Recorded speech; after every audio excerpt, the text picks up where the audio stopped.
नमस्कार दोस्तों। तो आज हम पढ़ेंगे सिविल प्रक्रिया संहिता की धारा 18, जहां न्यायालयों की अधिकारिता की स्थानीय सीमाएं अनिश्चित हैं, वहां वाद के संस्थित किए जाने का स्थान, place of institution of suit where local limits of jurisdiction of courts are uncertain. तो धारा 18 हमें इस बात का समाधान देती है कि यदि न्यायालयों की अधिकारिता की स्थानीय सीमाएं अनिश्चित हैं, मतलब कि न्यायालय की अधिकारिता की जो स्थानीय सीमाएं हैं वह निर्धारित नहीं है कि कहां से कहां तक न्यायालय की अधिकारिता लगती है, ऐसी स्थिति में वाद कहां संस्थित किया जाएगा या ऐसी स्थिति में वाद के संस्थित किए जाने का स्थान क्या होगा। इस सवाल का जवाब हमें देती है धारा 18। तो पहले हम धारा 18 को बेयर में पढ़ेंगे, उसके बाद इसे आसान तरीके से समझेंगे। बेयर में लिखा है, पहला पॉइंट, जहां यह अभिकथन किया जाता है कि यह अनिश्चित है कि कोई स्थावर संपत्ति दो या अधिक न्यायालयों में से किस न्यायालय की अधिकारिता की स्थानीय सीमाओं के भीतर स्थित है, वहां उन न्यायालयों में से कोई भी एक न्यायालय यदि यह समाधान हो जाता है कि अभिकथित अनिश्चितता के लिए आधार है, उस भाव का कथन अभिलिखित कर सकेगा और तब उस संपत्ति से संबंधित किसी भी वाद को ग्रहण करने और उसका निपटारा करने के लिए आगे कार्यवाही कर सकेगा और उस वाद में उसकी डिक्री का वही प्रभाव होगा मानो वह संपत्ति उसकी अधिकारिता की स्थानीय सीमाओं के भीतर स्थित हो। तो धारा 18 का पहला पॉइंट हमें यह बताता है कि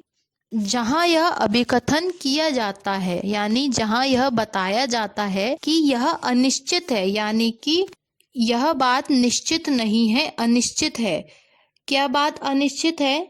कि कोई स्थावर संपत्ति दो या अधिक न्यायालयों में से किस न्यायालय की अधिकारिता की स्थानीय सीमाओं के भीतर स्थित है, यह बात अनिश्चित है।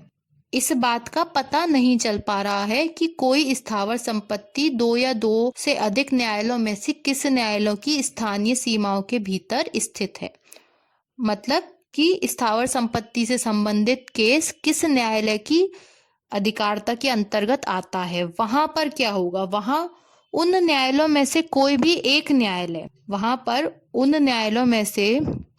जो दो या दो से अधिक न्यायालय हैं, उन न्यायालयों में से कोई भी एक न्यायालय क्या करेगा कि यदि उसका समाधान हो जाता है कि अभिकथित अनिश्चितता के लिए आधार है, यदि उन न्यायालयों में से किसी एक न्यायालय को ये समाधान हो जाता है, यह पता चल जाता है कि जो अभिकथित अनिश्चितता है, यानी कि जिस अनिश्चितता की ऊपर बात कही गई है उसके लिए आधार है, यानी कि वह अनिश्चितता वास्तव में है, उसका वास्तव में कोई आधार है और यह डिसाइड नहीं हो पा रहा है कि स्थावर संपत्ति से संबंधित केस किस न्यायालय की स्थानीय अधिकारिता के भीतर आएगा। ऐसी स्थिति में क्या होगा, उस भाव का कथन वह अभिलिखित करेगा। तो उनमें से कोई एक न्यायालय यह समाधान करके कि इस अभिकथित अनिश्चितता के लिए आधार है और उस भाव का, उस बात को, उसका कथन अभिलिखित कर सकेगा। तब वो क्या करेगा, उसके बाद उस संपत्ति से संबंधित किसी भी वाद को वह ग्रहण कर सकेगा,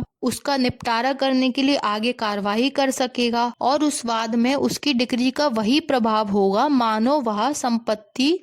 उसकी अधिकारिता की स्थानीय सीमाओं के भीतर ही स्थित हो। तो इस प्रकार से वह न्यायालय उस बात को ग्रहण करेगा, उस पे आगे कार्रवाई करेगा और उसके बाद जो वो डिक्री निकालेगा तो उस डिक्री का वही प्रभाव होगा मानो वह जो स्थावर संपत्ति है वह उसकी स्थानीय सीमाओं के भीतर ही स्थित हो। तो उनमें से कोई भी एक न्यायालय ऐसा कर सकता है, लेकिन इसके बाद इसका परंतु दिया है। परंतु यह तब जबकि वह वाद ऐसा है जिसके संबंध में न्यायालय उस वाद की प्रकृति और मूल्य की दृष्टि से अधिकारिता का प्रयोग करने के लिए सक्षम है। लेकिन कोई भी न्यायालय ऐसा तब कर सकता है जब वह वाद ऐसा हो जिसके संबंध में न्यायालय को उसकी प्रकृति और उसके मूल्य के संबंध में अपनी अधिकारिता का प्रयोग करने के लिए वह सक्षम हो। मतलब उसे सक्षमता होनी चाहिए, उसे सुनने के लिए सक्षम होना चाहिए, उस तरह के मामले की प्रकृति को सुनने के लिए सक्षम होना चाहिए और उतने मूल्य तक की संपत्तियों से संबंधित वाद को सुनने के लिए सक्षम होना चाहिए।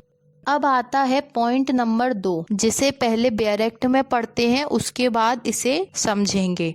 पॉइंट 2 में लिखा है, जहां कथन उपधारा 1 के अधीन अभिलिखित नहीं किया गया है और किसी अपील या पुनरीक्षण न्यायालय के सामने यह आक्षेप किया जाता है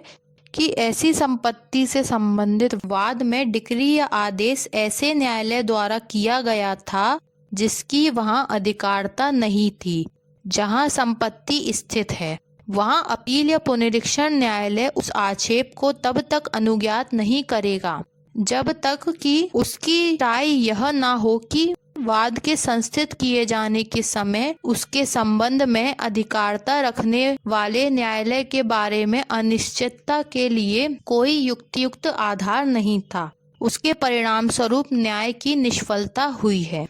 तो धारा 18 का पॉइंट नंबर 2 हमें यह बताता है, इसे धारा 18 की उपधारा 2 भी कहते हैं। धारा 18 की उपधारा 2 हमें यह बताती है कि जहां कथन उपधारा 1 के अधीन अभिलिखित नहीं किया गया है, यानी कि उपधारा 1 में जो न्यायालय के द्वारा कथन को अभिलिखित करने की बात कही गई थी, वह कथन अभिलिखित नहीं किया गया है और किसी अपील या पुनरीक्षण न्यायालय के सामने यह आक्षेप किया जाता है और किसी अपील या पुनरीक्षण न्यायालय में इस बात को उठाया गया है, इस आपत्ति को उठाया गया है, यह आक्षेप लगाया गया है कि ऐसी संपत्ति से संबंधित वाद में डिक्री या आदेश ऐसे न्यायालय द्वारा किया गया था जिसकी वहां अधिकारिता नहीं थी। तो आक्षेप क्या उठाया गया है कि इस तरीके का कथन अभिलिखित नहीं किया गया और वह इसलिए अभिलिखित नहीं किया गया होगा क्योंकि उस संपत्ति से संबंधित वाद में डिक्री या आदेश निकालने की उस न्यायालय को अधिकारिता थी ही नहीं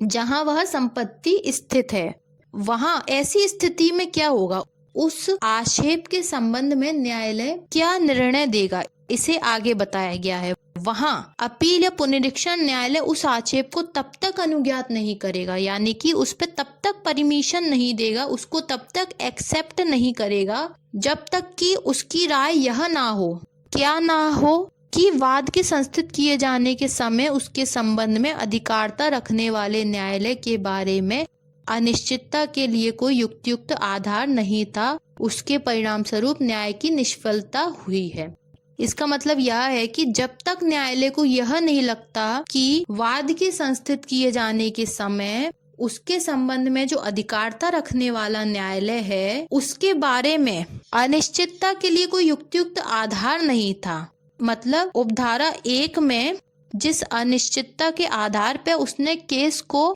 एक्सेप्ट किया है, स्वीकार किया है और केस पर सुनवाई की है, उस अनिश्चितता के लिए उसके पास कोई युक्तियुक्त आधार नहीं था और उसके परिणाम स्वरूप न्याय की निष्फलता हुई है। यानी कि उस पे कोई आधार नहीं था और फिर भी उसने मामले को स्वीकार कर लिया, उस पे सुनवाई कर दी और डिक्री पारित कर दी, जिसके कारण क्या हुआ है, न्याय की निष्फलता हुई है, न्याय विफल हुआ है, न्याय असफल हो गया है। यदि न्यायालय को ऐसा समाधान हो जाता है तब वह आक्षेप को स्वीकार कर उस पर कार्यवाही कर सकता है और उस डिक्री या आदेश को निरस्त कर सकता है। यदि न्यायालय को यह समाधान नहीं होता है और उसकी यह राय नहीं बनती है और उसे लगता है कि अनिश्चितता के लिए युक्तियुक्त आधार भी था और इसके परिणाम स्वरूप न्याय की निष्फलता नहीं हुई है, तो न्यायालय उस मामले की डिक्री को उचित मानेगा और वैधानिक मानेगा और उसे सही मानकर आगे लागू रखेगा। इसमें सबसे जरूरी बात यह है कि अनिश्चितता के लिए आधार होना चाहिए। अनिश्चितता के लिए आधार का यह मतलब है कि न्यायालयों की अधिकारिता की स्थानीय सीमाएं निश्चित नहीं है, अनिश्चित हैं।